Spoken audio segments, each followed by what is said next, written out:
әріптестер, қонақтар. Біз қалалық білім берудегі жаңа технологиялардың ғылыми-әдістемелік орталығы және Бөлтірік Атқанұлы атындағы нөмір 36 гимназия бірлесіп ұйымдастырған Алматы мектебі бағдарламасын жүзеге асыру аясындағы заманауи білім берудегі оқу шығармашылығын қалыптастыру және дамыту жолдары атты халықаралық ғылыми конференция өткізіп жатырмыз. Кеше бүгін соның аясында екінші күні осы Алматы мектептері жобасын алып отырмыз. Сіздерді көргенімізге қуаныштымыз. Бірінші сөзге әріптестер, мен қазақ тілі мен әдебиеті пәнінің мұғалімі Майгүл Таңдабергенқызы. Сөзімді бастамас бұрын үйреніңіздер, оқыңыздар, ақылға салыңыздар, оның ішіне ең қажеттісін таңдап алыңыздар деп сөзімді бастамақпын.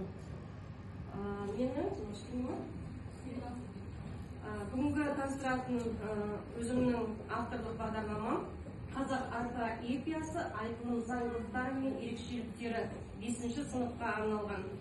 Бұл тақырып қазіргі күнде өте өзекті тақырып болып табылады. Себебі қазір оқушылардан да, үлкен адамдарда өте қате сөйлейді. Сондықтан да осы тақырыпты таңдап алып отырмыз. Бұл тақырыптың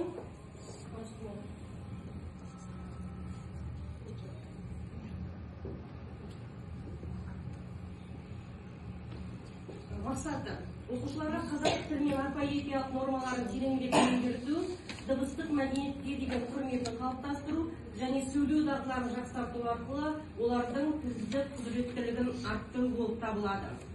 Міндеттер алдына қойылған орфоэпиялық ережелерді түсіндіру және меңгерту, дыбыстық мәдениетке деген құрметті қалыптастыру, қазақ тілінің фонетикалық ерекшеліктерін үйрету, сөйлеу дағдыларын күнделікті өмірде қолдануға үйрету, сөздердің мағынасын дұрыс жеткізу үшін дыбыстарды тиімді қолдану, сөйлеу тілінің айқындығы мен түсініктілігін арттыру, сын тұрғысынан ойлау арқылы орфоэпиялық дағдыларды қалыптастыру болып табылады.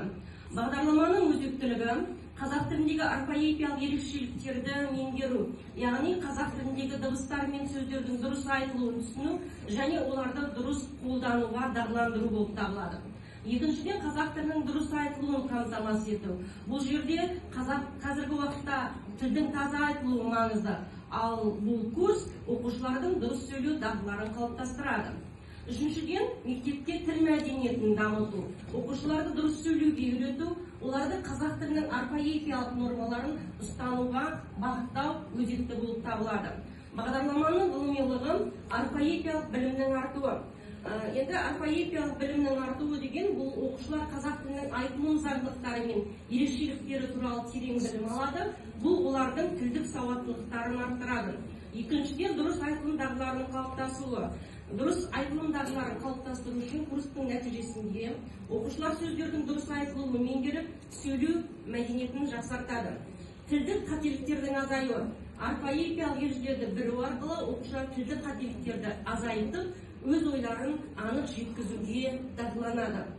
Жалпы қоғамдық және кәсіби салада тиімді қарым-қатынас жасау осы бағдарламада өзекті мәселелердің бірі болып табылады. Яғни оқушылардың дұрыс сөйлеу дағдыларын және түсініктерін жақсартатын болады.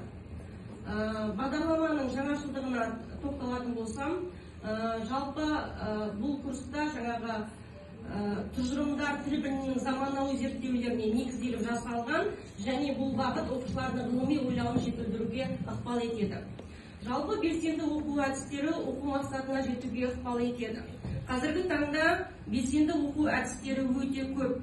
Бірақ та дегенмен осы бағдарламаға ең тиімдісі және қажеттісі деп бірнеше әдістерді таңдап алдым. Бұл мүмкін сіздерге таныс болуы да мүмкін, бірақ та бұл бағдарламаны оқыту үшін бұл әдістер өте тиімді болып табылады.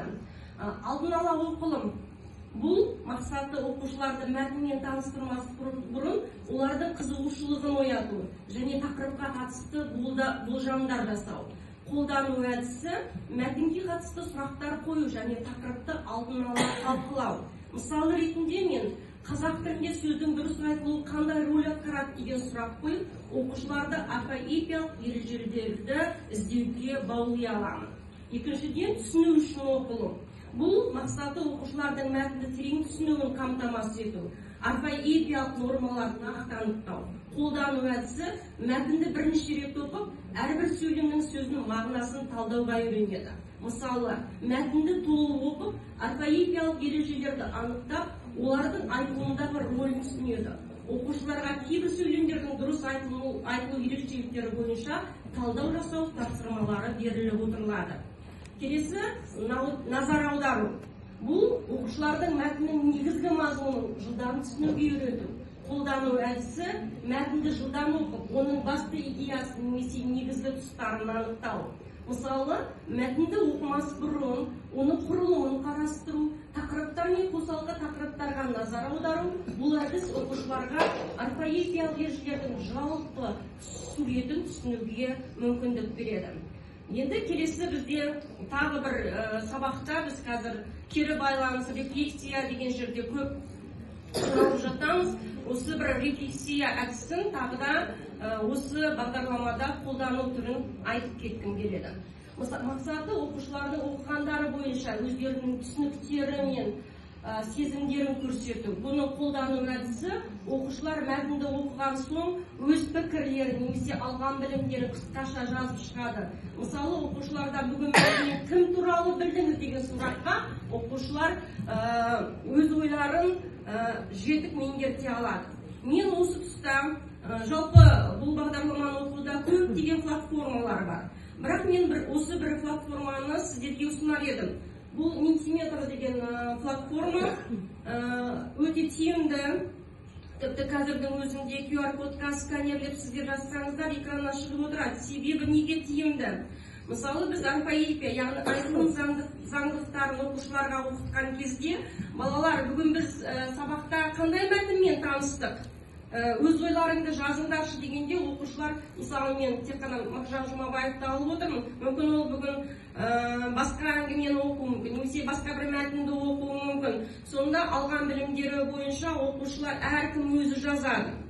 Тек қана жазып қоймайды, жаза отырып оқушылардың айтылым дағдысы жақсы қалыптасады.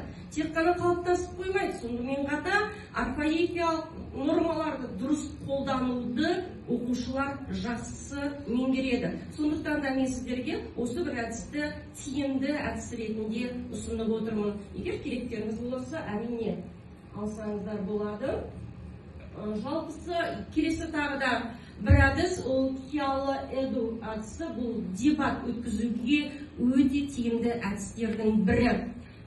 Неге? Себебі мен жаңа айтып кеттім, менің бағдарламам бұл айтылым дағдыларын қалыптастыру. Сондықтан да бұл қиялы эду әдісі бұл бағдарламаны оқытуда өте тиімді әдістердің бірі болып табылады. Осы әдісті де қолдануларыңызға болады. Немесе сызбалау сіздер көпшіліктеріңіз пайдаланып жүрген шығарсыздар.